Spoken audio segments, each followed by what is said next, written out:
Quinn Wade, coming to y'all with this instant basketball ranking analysis. Yeah, we're going to have fun with another list. Some people wanted to know my top 10 players, but I won't give y'all the centers before I give y'all the top 10 players tomorrow. And it's a lot of good centers in the league. It's a lot of good talent at this position. And it's good to see the position continue to evolve and get better. And the way it's played and the way it goes is totally different now than it was back then. We are in the modern era, and it's a lot of guys that's still using some old ways to play the position, and it's a lot of new ways to be successful at the position. So I'm gonna give y'all my honorable mentions first, and I'm gonna give y'all my top five after that. Jared Allen is in that conversation. 14 points, 8 rebounds, 2 assists, 62% from the field. He's always playing basketball. It seems like he's always available, and that's why you have to like him. You know he's gonna rebound decently. You know he can be a solid paint presence on both ends of the court.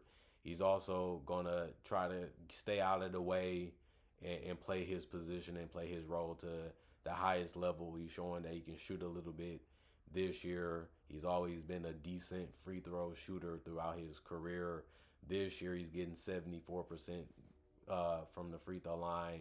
He's also taking 4 attempts from the free throw line a game.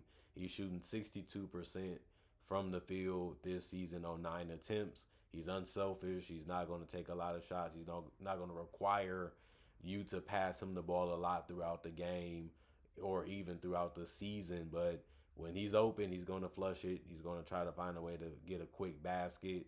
He's going to play hard for you, and he's going to try to go out there and compete at a high level to his best of his ability. And that's all you can really ask any of your teammates to do. And that's something you don't really have to worry about. Jared Allen, he's 6'9", so he's probably the smallest guy on this list when it comes to the center position. He's only 243 pounds. That's small also for the center position, but he still gets the job done, and he still does everything you need him to really do as a center, and that's all that really matter. Another honorable mention that didn't make my top five was Rudy Gobert, and I feel like it's the way he started the season, but the way he's ending it, you have to like it. He's 7'1", 258 pounds. He's fast, he's quick, he's long, he's lanky, but he understands what he's out there to do, and that's protect the rim and protect the paint. He's still one of the best defenders in the league, especially these last 2 weeks. Well, these last 2 months also. He's shooting 70% from the field as the recording of this video, but he's only taking 6 shots a game. He's a guy that you rather foul than let finish at the rim. He can be a little clumsy when he gets the ball, doesn't have the greatest hands, but he still gets it done regardless when he does eventually try to go up stronger fast.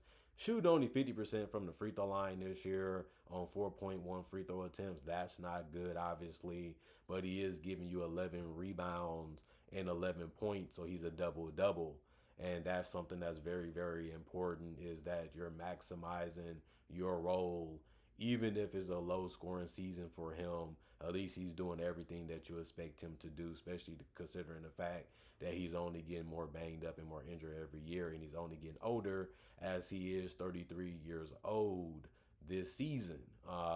But he still is one of the best rim protectors and one of the best bigs in the league, and I love him for that. And then another guy that's kind of the same type of archetype is Jalen Duren. You know the difference between Jared Allen, Rudy Gobert, and Jalen Duren. He's scoring more points. He's still giving you a double double, something that Jared Allen ain't really doing. He's not the rim protector and defender that Gobert is, but he is better at scoring the basketball, and he does have more things that he can do for you on the offensive end. He's shooting 73% from the free throw line.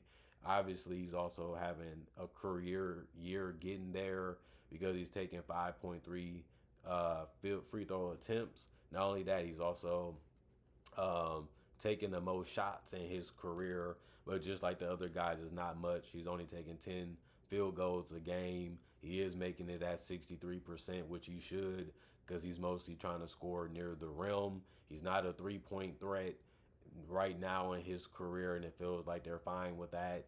And they should be, because they're winning a lot of games in Detroit these days. And he's also showing you that he can get rid of the ball early if he doesn't have a shot, and he would just let somebody run the offense again. And that's what you have to do if you're not really going to try to score the basketball. And on top of that, it is hard to get a double double every single game when you're only playing 27 minutes. But Jalen Duren gets it done without any problems. And that's why I have him close to being the top five center, but not one yet. And it's mainly because a lot of these other centers do more. And the fifth is Alperen Şengün. He's an all-star just like Duren this season. The difference is Şengün is giving you 20 points, and he's also giving you 9 boards and 6 assists. It's hard to be a playmaking big in this league, but Şengün is getting better at it, and he's also one of the best at it right now. And he's giving you a career high 6 assists per game. He's also still giving you a block and a steal per game.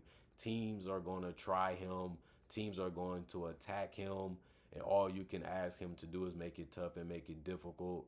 And they've shown in Houston that you can build a quality defense around him as your backline player. And he's only playing 33 minutes, and that's a good reason why his numbers are the way that they are. Besides the fact that he's getting 16 field goal attempts per game, he is less efficient because he takes more jump shots and he's not as athletic as a Duren or a Gobert or a Jared Allen. But he's still shooting 49%, which is low for a center. But you have to look at the fact that he also takes threes. He's making 29% of them, so he's not that great at it. But he also will hit some from time to time.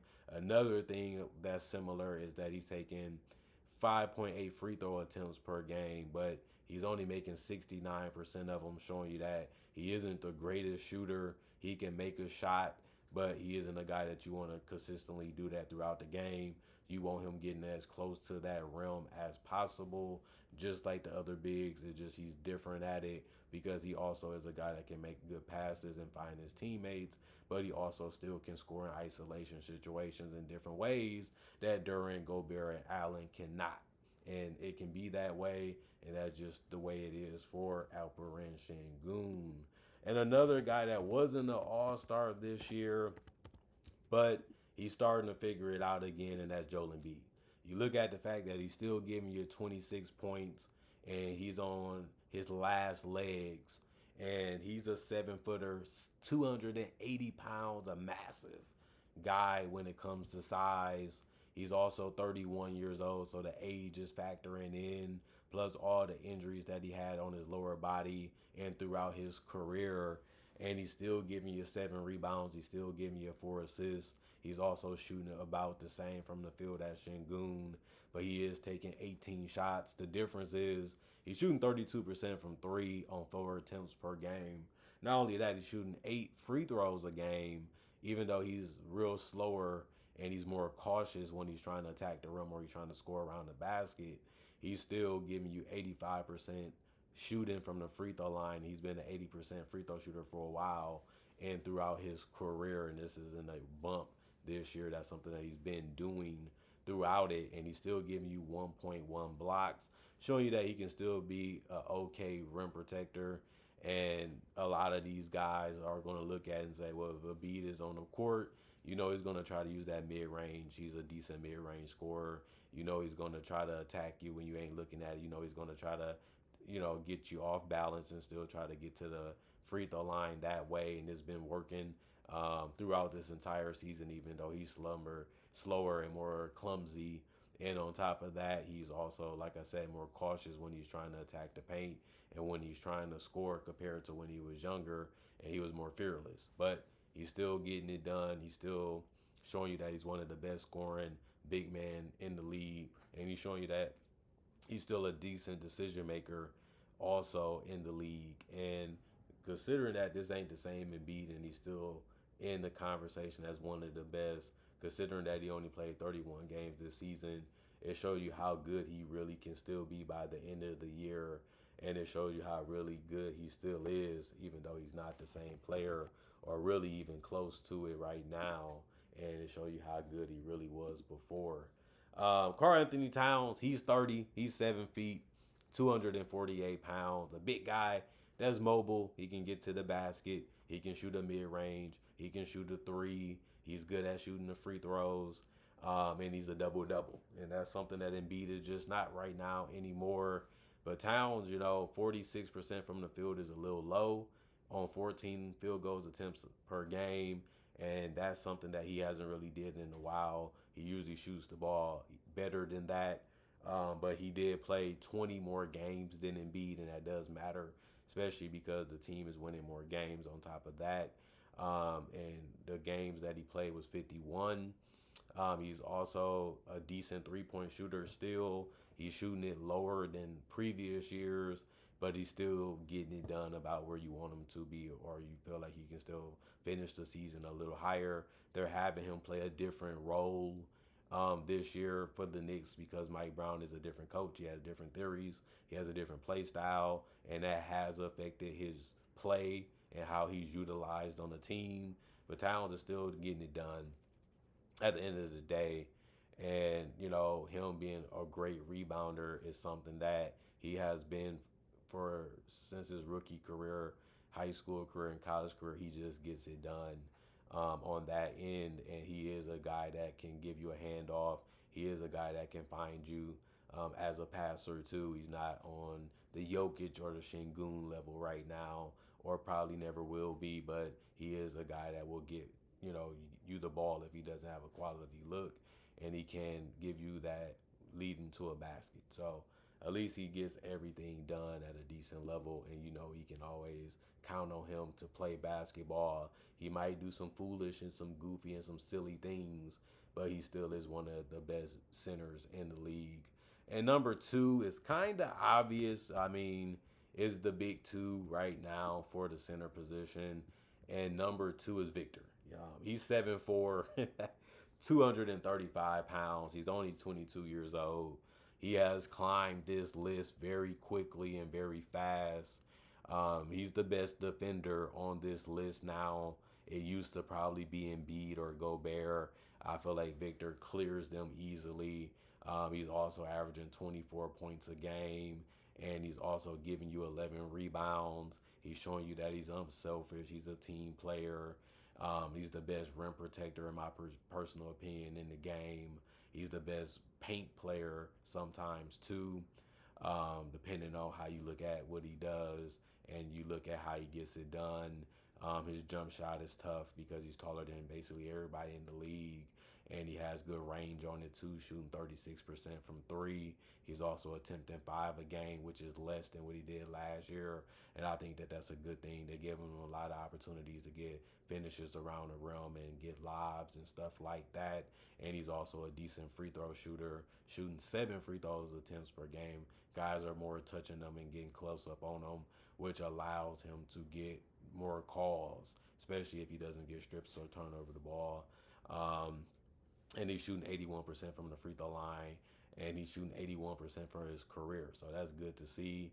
Victor is a dominant player. He's a two-way player. He has a high impact on the game, and he's just getting better. And he's still getting older, but he's getting wiser, and he wants to learn, and he wants people to coach him. He wants the advice. He wants to be dominant. He wants to be great, and he's doing that, at 22 already. So, the sky is the limit, and I will honestly say it wouldn't be a surprise if Victor was the best center eventually in his career. And obviously, y'all know who's number one is, and that's Nikola Jokic. I don't really feel nobody touching him at this position. I mean, 28 points is better than any center in the league right now. 12 rebounds is up there with any center in this league and any rebounder in this league, and is mainly because he is the league leading rebounder this season with those 12. He's also the best passing big man in the league with 10.7 assists. That's just ridiculous for a center to just average a triple-double as easy as Jokic has been able to do it this year. He's the league leader in assists, in rebounds as a center, which you may think is crazy, but it's actually a reality thing. And you can't really guard Jokic 1-on-1. He can hit you at the mid range. He can hit you at the hook shot. He can finish quick around the rim. He's getting 7.8 free throw attempts per game and knocking them down at 84%. He's also shooting 42% from three on 4.6 attempts. So if you leave him open, he's taking it. Most of the time, he's making it, even if it's a mid range, even if it's a three, even if it's just banging with you in the paint this to get close to the rim to get the shot that he really wants. He can do it that way too. It's not too many ways Jokic can't really get it done. He can just do everything, and that's what makes him one of the greatest centers and one of the greatest players that we have ever seen in our entire life. He is 6'11", he is 284 pounds, and he is 30 years old now, and you just couldn't tell. But he is about to be 31 in the next couple of days, and I feel like that's going to be fun to see in the future if he can get another ring. That's the only thing that's missing is you're dominating the regular season, you're performing well in the playoffs, but you only got one championship. If you're that dominant, you gotta have more than that because most people look at you still as the best player in the league or in that conversation. But the fact that he's only been able to get a championship once, I'd rather get one than none, which is his something that you would have to agree with because that's the reality of the situation. Because if Jokic didn't have a ring, he would easily be one of the greatest players to never win one. But since that's out of the conversation now, is about how many can he get before he retires. Because when you look at the number, they're stupendous. They're stupid. And like I said, he continues to add and continue to do a lot of more things every season. And I'm excited to see what he does next. He's one of those great teammates that understands how to utilize his teammates. He understands how to make them look and play better. That's what leadership is. That's what a dominant player is supposed to do.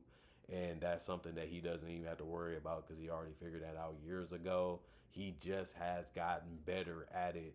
And that's the most fun and most impressive thing about this all is he's just so wise and so smart about how he goes and approaches the game of basketball. And at the end of the day, that's what make him the best center and one of the best players in NBA history. Definitely should be a top 100 player. You can make an argument that he should have been top 75, but at the end of the day, he definitely has punched his clock as one of the greatest players we have ever seen, just based off accolade, just based off consistency, and just based off pure sheer dominance. Comment, like, subscribe, share, hit that notification bell to get analysis when it first come out if you haven't done so already. And on top of that, thank y'all for checking out the channel. I do have over 4,000 plus videos already on my channel that you can watch right now and possibly become a fan or a supporter of the channel if you like basketball and NBA content. Other than that, y'all stay blessed up. Y'all stay good. Peace. And I'll probably see y'all later today with more analysis. If not, thank y'all for watching and thank y'all for checking out the channel. And thanks for the love. And if you wanted me to know your list or you want to say something about mine, I'll read every single comment. So don't be afraid to do that too.